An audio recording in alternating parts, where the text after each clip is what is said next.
Quelle structure choisir au sein des Émirats? Free Zone Mainland, l'éternelle question posée par les entrepreneurs lors de leur lancement au sein des Émirats. Question pour notre avocate, Maître Basilio. Principalement, quelle était l'utilisation initiale justement de la Free Zone ou du Mainland? Initialement, la Free Zone a été créée aux Émirats pour permettre aux expatriés d'être propriétaires à 100% de leur société, contrairement au Mainland qui nécessitait d'avoir un actionnaire émirati au moins à 51%. D'autre part, la Free Zone a été mise en place pour commercer en dehors du pays.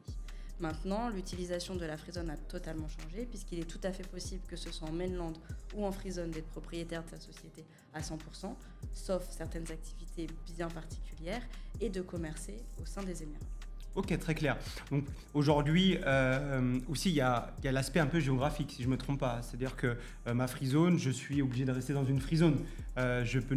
Normalement, parce qu'il y en a qui le font, et légalement, je ne peux pas prendre des bureaux en dehors de ma free zone. C'est ça, exactement. C'est que légalement, on ne peut pas avoir des jarries, on ne peut pas avoir un bureau en dehors de la free zone dans laquelle on a immatriculé la société. Ok, très clair.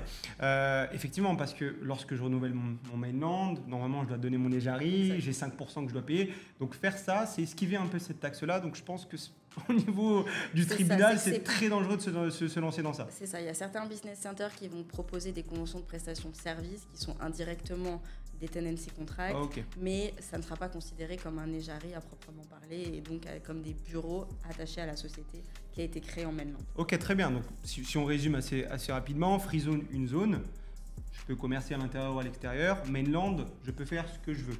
C'est ça. Et aussi pour les marchés gouvernementaux, c'est ce que j'ai cru comprendre, pour les appels d'offres. Ouais, c'est ça. Pour tous les appels d'offres, généralement, soit vous êtes dans une free zone vraiment spécialisée, type comme pour les médias, soit vous êtes en mainland. Si vous allez dans une autre free zone qui n'est pas spécialisée dans ce type d'activité, généralement, vous n'aurez pas accès aux appels d'offres. Ouais, des free zones type généraliste, c'est ça. Ouais. Ok, très clair. Très clair. Fiscalement, moi je vais pouvoir répondre, c'est la même chose pour les deux. La free zone possède quelques avantages fiscaux, mais c'est dans des critères bien déterminés. D'ailleurs, je l'explique ça dans d'autres vidéos. En vrai, aujourd'hui, moi, si je suis un entrepreneur, je veux me lancer aux Émirats, qu'est-ce que tu conseillerais? Tout dépend de l'activité en question et de l'endroit où on veut mettre les bureaux. Et il y a aussi autre chose, c'est la digitalisation. C'est-à-dire que si on commence le process de création de société alors qu'on n'est pas sur place, la free zone est quand même un petit peu plus élaborée d'un point de vue digitalisation que la mainland. La mainland nécessite soit pour la signature des statuts par exemple, qu'on soit directement sur place, donc que les actionnaires, général manager, s'il est également actionnaire, soient sur place, ou qu'on fasse appel à un acte notarié qu'on appelle POA, une espèce de procuration auprès du notarié public ici. Donc si on veut un process, on va dire, rapide et qu'on n'est pas encore sur place, il faudra peut-être plus osciller vers la free zone, alors que si on est déjà sur place et qu'on veut vendre des biens sur place ou qu'on veut un shop dans la mainland, alors il vaut mieux être immatriculé en mainland. Donc souplesse administrative pour la free zone, c'est ça. Ok, très clair.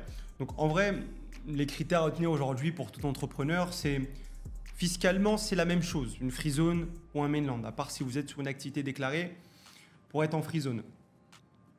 Juridiquement, c'est la même chose. Le temps, l'argent. On se retrouve à peu près sur les mêmes prix. Ouais, à peu près. Tu m'arrêtes si je me trompe, mais on est à peu près à 10-15% un peu plus cher au niveau d'une mainland. Ouais. Parce que c'est des frais gouvernementaux assez élevés quand même. Mais ça se lit si tu as beaucoup de visas sur la société. Ok. Si tu as beaucoup de visas sur la société, la free zone va être plus chère que le mainland généralement. Ok, incroyable. Donc ouais, ça se croise à un moment donné. En vrai, vraie substance économique, vrai projet aux Émirats, c'est mainland. Projet où j'hésite, digital, consultant, etc. Free zone. Ouais, plus aussi la distinction service bien. Si on est sur du service, pourquoi pas la free zone? Alors que si on est sur le bien, à partir du moment où on veut un shop sur place, un magasin sur place ou des bureaux sur place et qu'on ne veut pas être limité légalement à une free zone en particulier, plutôt maintenant. Ok, excellent. Ok, très bien. En tout cas, merci Justine.